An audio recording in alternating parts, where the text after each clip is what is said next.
I watched in horror as the bulldozer blade sliced through my tomato plants like they were weeds. The morning sun cast long shadows across my field as strangers in hard hats trampled through 20 years of careful cultivation. My coffee mug slipped from my hands and shattered on the porch steps. The foreman looked up from his clipboard and waved at me like we were old friends, like he had not just destroyed my livelihood without asking permission, like the massive fiber optic cables his crew was burying did not belong to the HOA that had been making my life miserable for months. I ran toward the machinery, my boots sinking into the freshly torn earth. The diesel engines roared so loud I could barely think, but one thought cut through the noise like a knife. They had made their biggest mistake, because what they did not know was that I owned this land, all of it, and I was about to take back control in a way they never saw coming.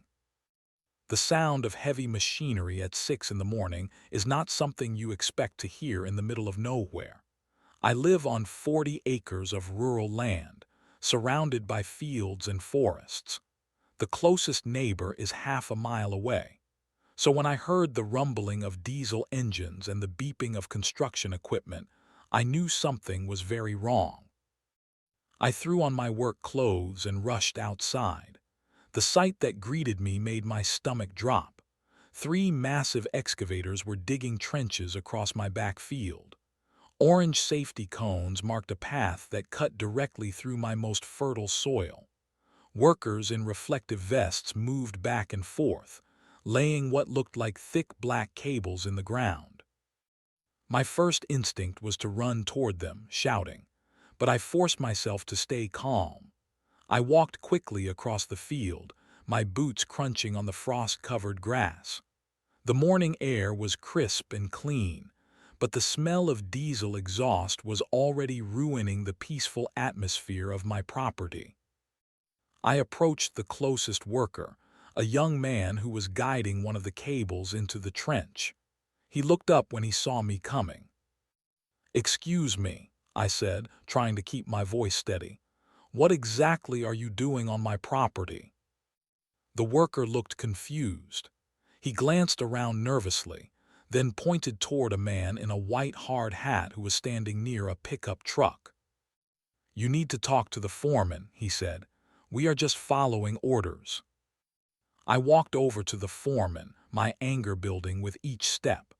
The man was middle-aged with a thick gray beard. He was studying a set of blueprints spread across the hood of his truck. "Are you the property owner?" he asked when he saw me approaching.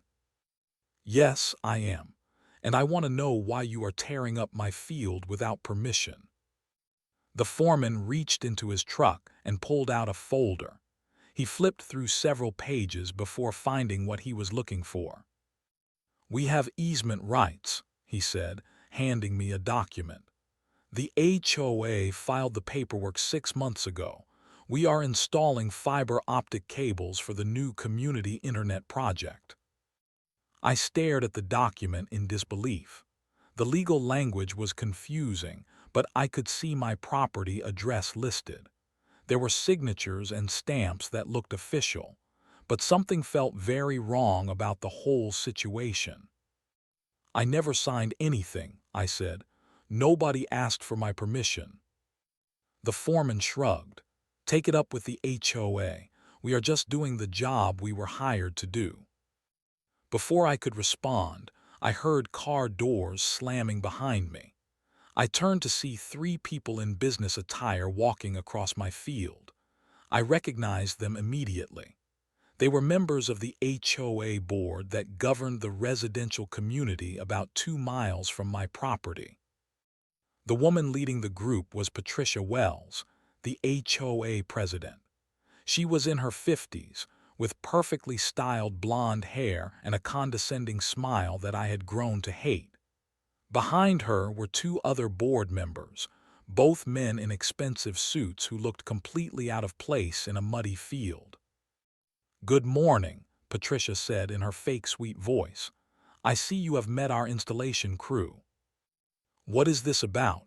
I demanded. Why are you running cables through my property without asking? Patricia laughed like I had told a joke. This is a community improvement project. The fiber optic network will bring high-speed internet to over 300 homes in our development. You should be grateful that we chose to run the main line through your property. It will increase your land value significantly. I felt my face getting hot. Grateful, you are destroying my field. This is where I grow my vegetables. You are cutting right through my irrigation system. One of the men behind Patricia stepped forward. His name was Robert Chen, and he was the HOA treasurer. The easement is completely legal, he said. We filed all the necessary paperwork with the county. This is for the greater good of the community. I do not care about your community, I said. This is my land. You had no right to do this without asking me first. Patricia's fake smile disappeared. Actually, we had every right. The easement gives us legal access to install and maintain telecommunications infrastructure. If you have a problem with it, you can take it up with your lawyer.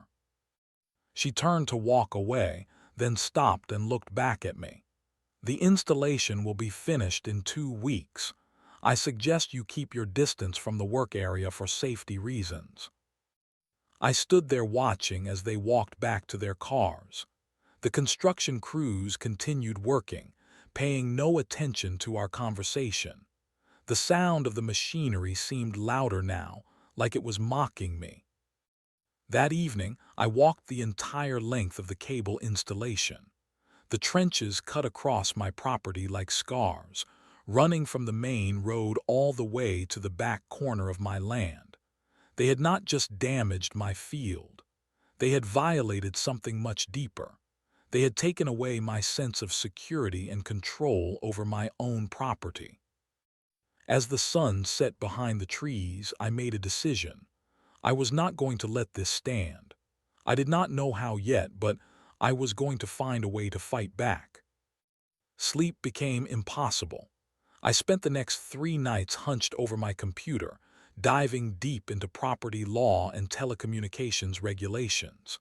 The blue glow of the screen burned my eyes, but I could not stop reading. Every legal document I found made me more angry and more determined. The construction continued every morning at exactly 6 o'clock. The sound of diesel engines became my alarm clock. I would sit on my porch with my coffee, watching strangers treat my property like a public highway. They left tire tracks in my grass, scattered trash in my fields, and acted like I was invisible. On the 4th day, I called the county planning office. The woman who answered the phone sounded bored and overworked. I need information about an easement that was filed on my property, I said.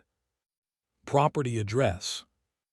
I gave her the information and waited while she searched her computer. I see it here, she said after a few minutes.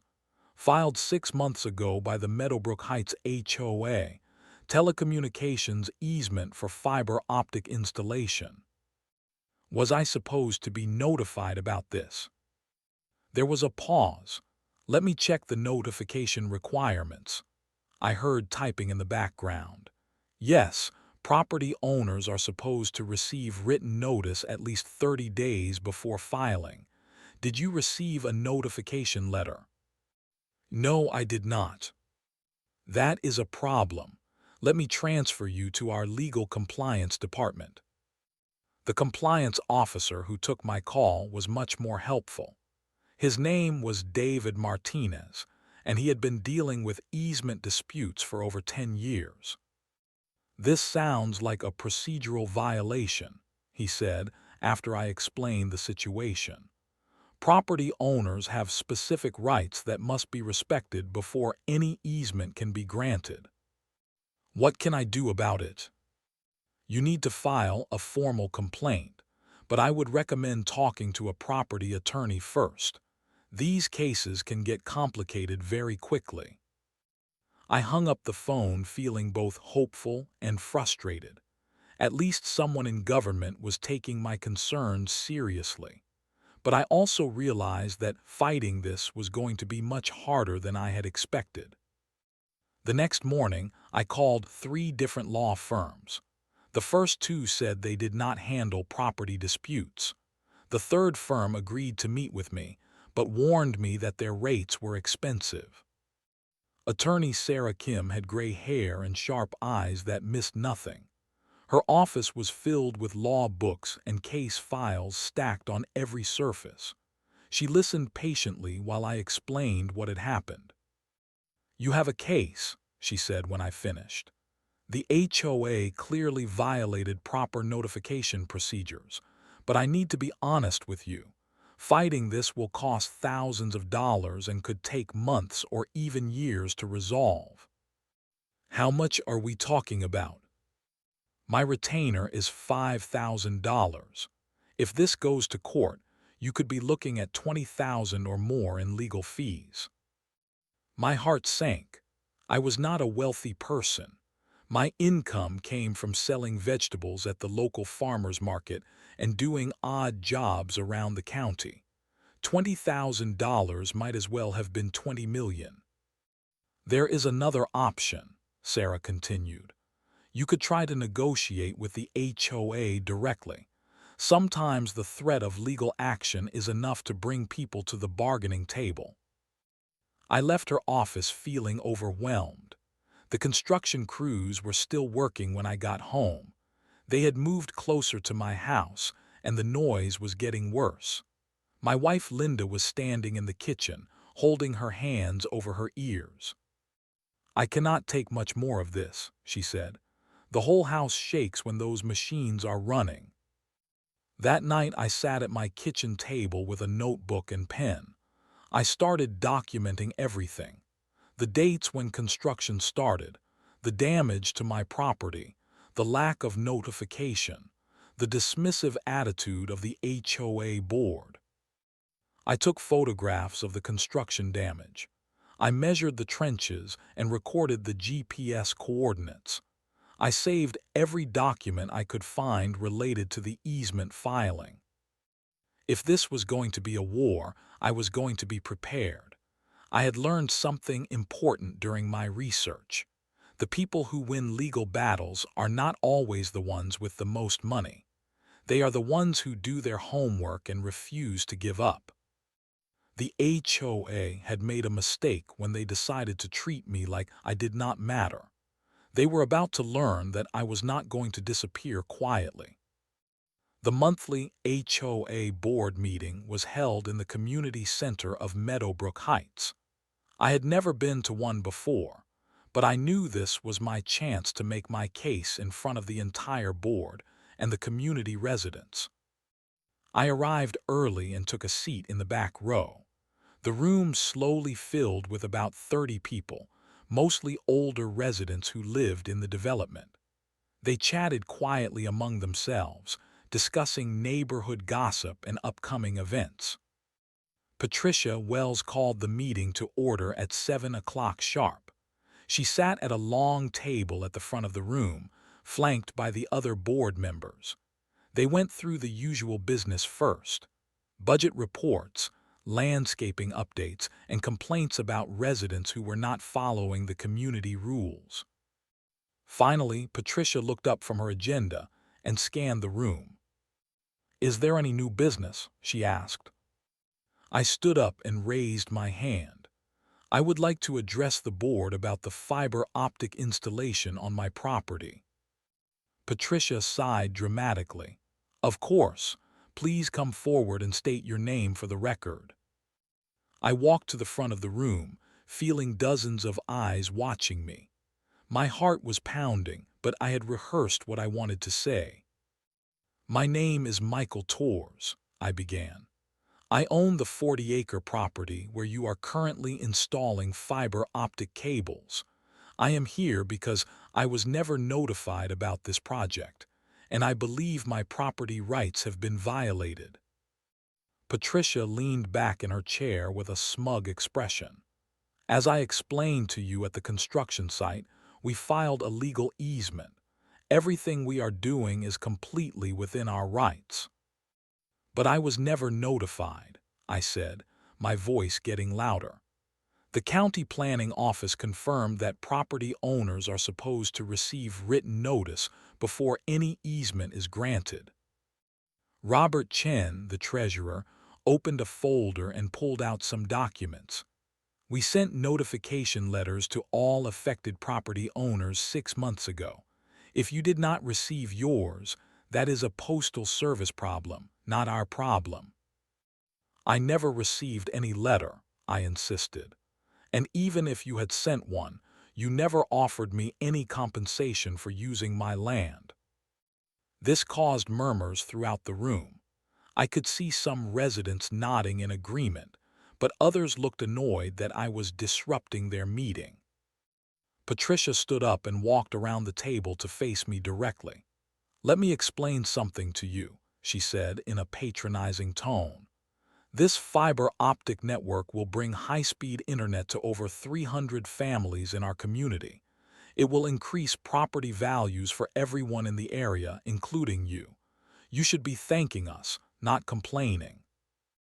"My property values do not matter if my land is destroyed," I replied.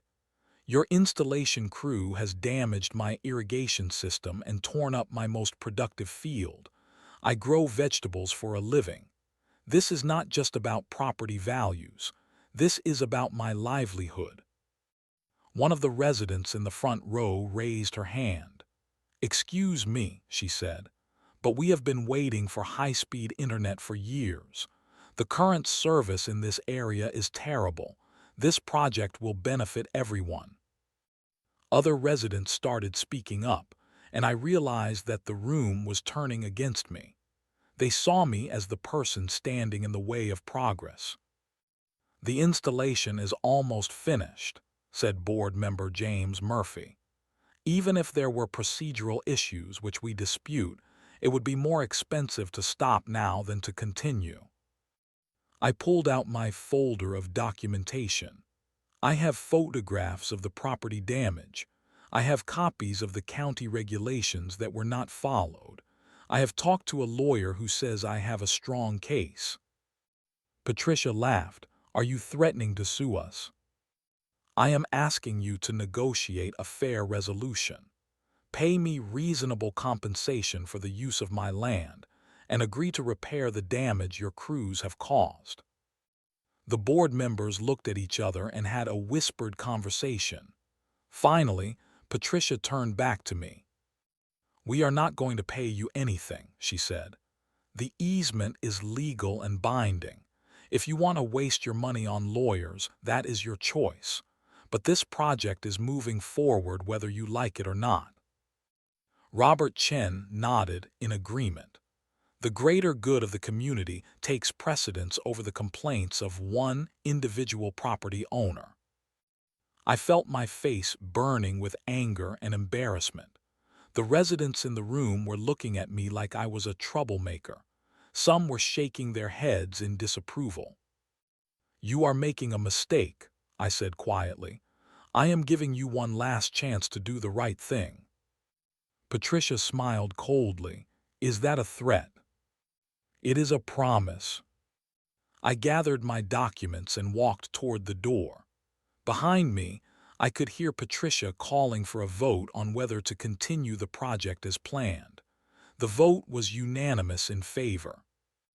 As I reached my truck in the parking lot, I could hear the meeting continuing inside.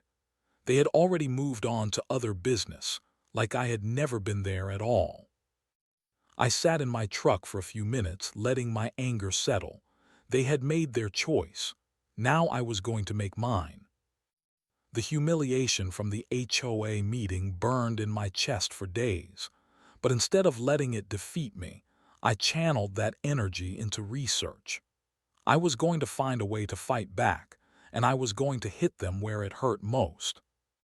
I started by investigating the telecommunications company that was installing the cables. The trucks had logos for a company called Connect Tech Solutions. A quick internet search revealed that they were a regional internet service provider that specialized in fiber optic networks for residential communities. What I found next made my blood boil. Connectech was paying the HOA a substantial installation fee, plus ongoing monthly payments for the right to serve the Meadowbrook Heights community. The HOA was not just getting free internet infrastructure, they were profiting from it. I dug deeper into the financial arrangements. Public records showed that the HOA had signed a 10-year exclusive contract with Connectech. The company was paying them $15,000 up front, plus $2,000 per month for the duration of the contract. The HOA was making money from cables running through my property while giving me nothing, not even basic compensation for the damage they had caused. But the more I learned about telecommunications law, the more I realized that the situation was not as simple as the HOA wanted me to believe. Property owners have specific rights when it comes to communications infrastructure, and those rights are often stronger than people realize. I spent an entire weekend reading through federal and state regulations. The legal language was complicated, but the basic principle was clear. Nobody can install permanent infrastructure on private property without proper compensation and ongoing agreements with the landowner. The HOA's easement might give them the right to install cables, but it did not necessarily give them the right to profit from those cables without involving me, especially if the easement was improperly filed in the first place. On Monday morning, I called attorney Sarah Kim again. "I need to ask you something," I said. "If an easement was filed improperly, can it be challenged in court?" "Absolutely," she said. "If proper notification procedures were not followed, the easement could be declared invalid. Why do you ask?" I explained what I had discovered about the HOA's financial arrangement with Connectech. "That changes things significantly," Sarah said. "If they are profiting from the use of your land, you have a much stronger case for compensation. And if the easement is invalid, you could potentially control access to your property." "What does that mean exactly?" "It means you could legally demand that the cables be removed, or you could negotiate your own agreement for their use." An idea was starting to form in my mind. A crazy, ambitious idea that might actually work. I spent the next few days researching internet service providers in the region. I learned that Connectech was not the only company trying to expand into rural areas. There was significant competition for customers, especially in underserved markets like ours. One name kept coming up in my research. Quantum Fiber was a newer company that had been aggressively expanding across the state. They specialized in high-speed fiber networks and had a reputation for offering better service at lower prices than their competitors. More importantly, they had been trying to get into our area for over a year, but Connectech's exclusive contract with the HOA was blocking them out. I found the contact information for Quantum Fiber's business development manager, a woman named Jessica Chen. I called her office and explained that I was a property owner who might be interested in discussing fiber optic access rights. Jessica was very interested in talking. We scheduled a meeting for the following week. The meeting took place at a coffee shop in town. Jessica was a sharp, professional woman in her 30s who understood the telecommunications business inside and out. "Connectech has been blocking us from this market for months," she said. "Their exclusive deal with the HOA prevents us from competing for customers in the area." "What if I told you that I might be able to provide alternative access?"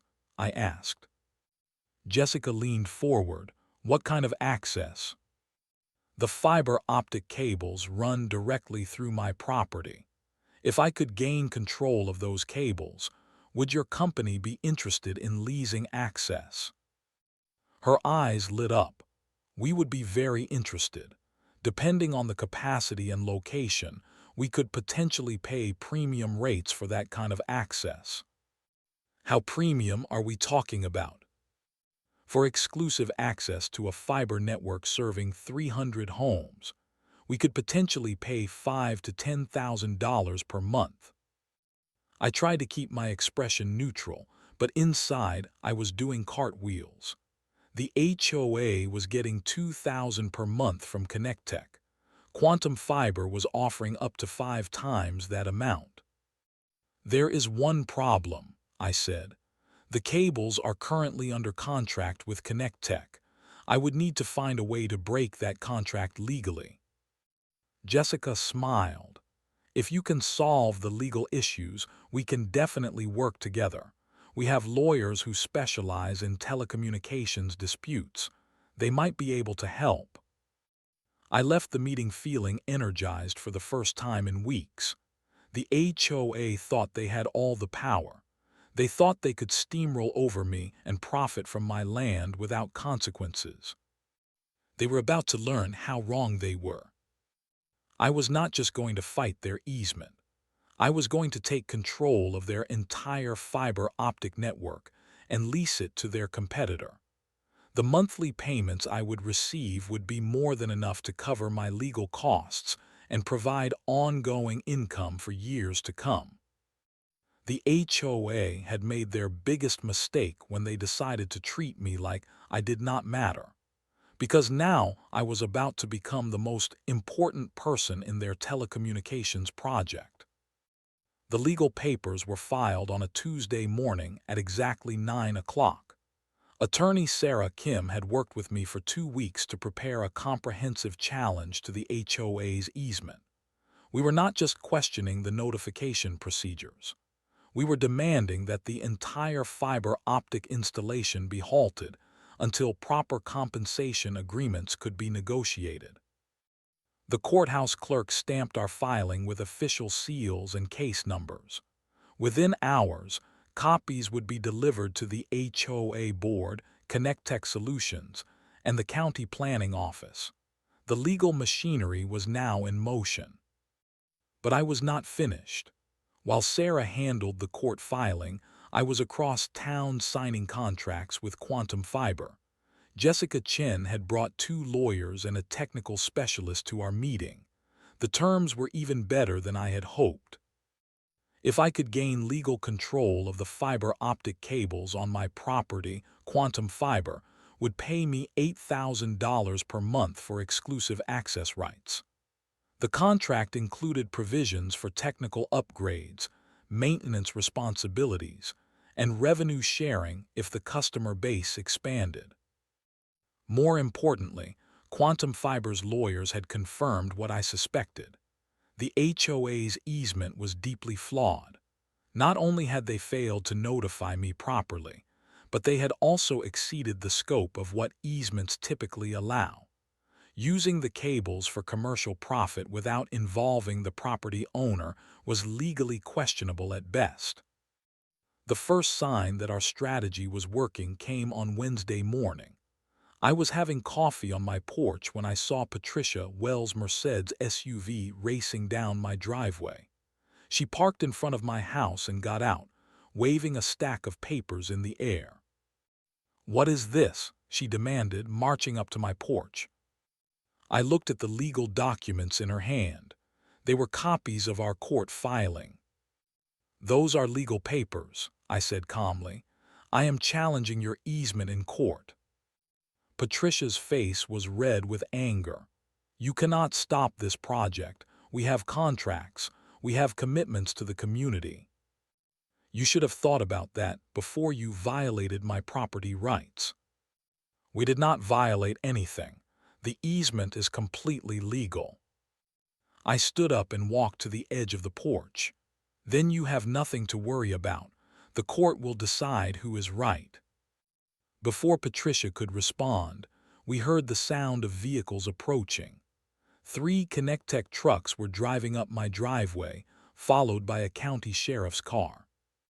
The sheriff got out first. He was a tall, middle-aged man with a serious expression. He walked over to where Patricia and I were standing. "I have a court order," he announced, holding up an official document. "All construction work on this property must cease immediately pending resolution of the legal dispute." Patricia looked like she had been slapped. "This is ridiculous. We have deadlines to meet." The Connectech foreman approached us with a confused expression. "What is going on? We were told to come finish the installation today." The sheriff handed him a copy of the court order. "Nobody works on this property until the court says otherwise. Pack up your equipment and leave." I watched with satisfaction as the construction crews loaded their tools and machinery. The diesel engines that had been tormenting me for weeks finally went silent. The sudden peace was almost overwhelming. Patricia turned to me with a look of pure hatred. "This is not over. We will fight this in court and we will win."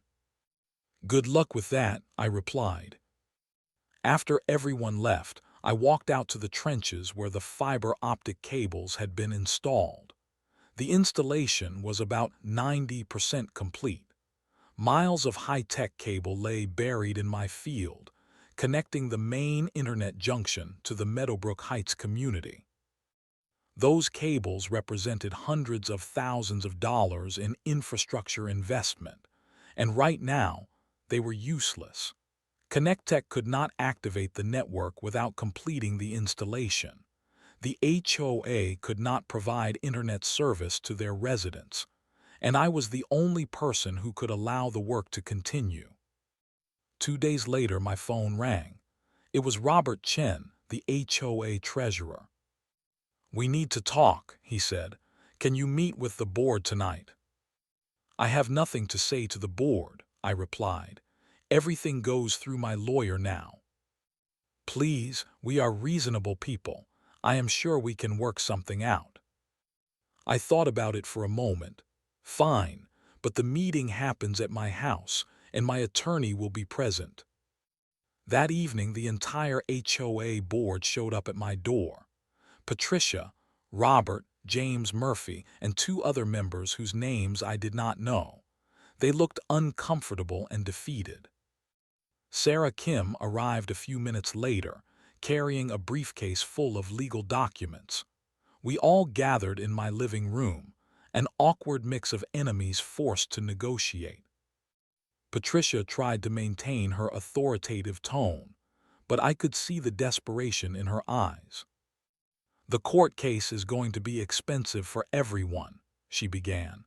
"Maybe we can reach a settlement that works for all parties." Sarah opened her briefcase and pulled out a folder. "My client is willing to consider a settlement. Here are his terms." She handed Patricia a document that we had prepared that afternoon. The HOA board members huddled together, reading through the conditions. "This is outrageous," James Murphy said after a few minutes. "You want us to pay you $5,000 per month for the use of your property." "That is less than what Quantum Fiber offered me," I said, "and it allows you to keep your current contract with Connectech." Patricia looked up sharply. "Quantum Fiber, what does that mean?" Sarah smiled. "It means my client has options. He can settle with you or he can lease the fiber access to your competitor. Either way, he gets paid." The room fell silent. I could see the board members calculating the implications. If I switched to Quantum Fiber, it would destroy their exclusive contract with Connectech. The community would lose their internet service, and the HOA would face lawsuits from angry residents. "We need time to consider this," Robert said finally. "You have 24 hours, Sarah replied. "After that, we proceed with the court case and explore other options." As the HOA board filed out of my house, I could hear them arguing among themselves. Patricia was insisting they fight, but the others seemed ready to negotiate. I had gone from powerless victim to holding all the cards. The fiber optic cables that were supposed to be their triumph had become their biggest vulnerability. And the best part was, this was just the beginning. The call came at 8 o'clock the next morning. It was Robert Chen, and his voice sounded defeated. "We accept your terms," he said. "5,000 per month plus damages for the property destruction. When can we meet to sign the agreement?" I had to bite my tongue to keep from laughing. After months of being dismissed and disrespected, the HOA was finally ready to treat me like a human being. "I will have my attorney draft the contracts," I said. "We can meet tomorrow." But the legal victory was only the beginning. I had bigger plans for the HOA and their fiber optic network. The next morning, I called Jessica Chen at Quantum Fiber. "I have good news," I told her. "I am about to gain legal control of the fiber access on my property. Are you still interested in that exclusive contract we discussed?" "Absolutely," she said. "When can we move forward?" "Give me 1 week to finalize the legal issues. Then we can start the transition." The contract signing with the HOA took place at Sarah Kim's law office. Patricia Wells looked like she had aged 10 years in the past month. Her confident demeanor was gone, replaced by barely contained resentment. "This is extortion," she muttered as she signed the settlement agreement. "This is justice," I replied. The settlement required the HOA to pay me $75,000 in damages for the unauthorized use of my property and the destruction of my crops. They also agreed to pay $5,000 per month for ongoing access rights to the fiber cables. But I had no intention of collecting those monthly payments for very long. 3 days after the settlement was signed, I terminated the agreement and switched to my contract with Quantum Fiber. The legal language was complicated, but the basic principle was simple. I had the right to choose which company could access the cables on my property. ConnectTech's exclusive contract with the HOA became worthless overnight. Quantum Fiber took over the network and began offering service to the Meadowbrook Heights residents at prices that were 30% lower than what ConnectTech had been charging. The community residents were thrilled. They got better internet service at a lower cost. The only losers were the HOA board members who had thought they could profit from my land without consequences. Patricia Wells resigned as HOA president 2 weeks later. The other board members followed shortly after. The entire leadership structure that had caused this mess was swept away by angry residents who blamed them for the expensive legal battle and the disruption to their internet service. But the best part was yet to come. Quantum Fiber's monthly payments to me were even higher than we had originally negotiated. As word spread about the high-quality service, more residents in the surrounding area requested connections. The network capacity increased, and so did my revenue. Within 6 months, I was receiving $12,000 per month from Quantum Fiber.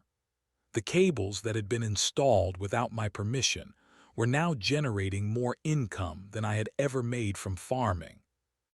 I used the settlement money to upgrade my property in ways I had always dreamed about. I installed a new irrigation system that was more efficient than the one that had been destroyed. I built a workshop where I could repair farm equipment and work on projects during the winter months. Most importantly, I installed my own premium internet service using the fiber network that ran through my property. The connection was faster and more reliable than anything available in the area. I could work from home, stream videos without buffering, and stay connected to the world in ways that had never been possible before. The legal precedent we established also helped other property owners in similar situations. Sarah Kim, told me that she had received calls from people across the state who were facing HOA overreach and telecommunications disputes. Our victory had created a template for fighting back against institutional bullying.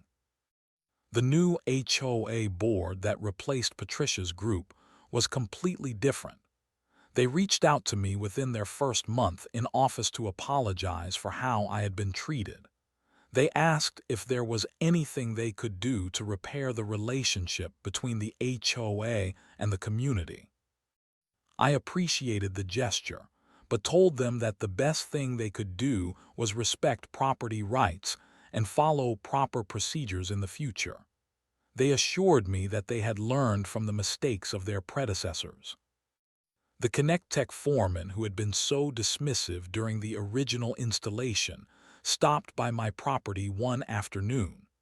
He was no longer working for the company, having been laid off when they lost the Meadowbrook Heights contract. "I just wanted to apologize," he said. "I was following orders, but I should have been more respectful of your concerns." I appreciated his honesty and offered him a job helping with maintenance on my property. He accepted and turned out to be a reliable and skilled worker. Looking back on the entire experience, I realized that the HOA had actually done me a favor. Their arrogance and overreach had forced me to learn about property law, telecommunications regulations, and business negotiations, skills that I never would have developed otherwise. The monthly payments from Quantum Fiber had given me financial security that I never expected to have.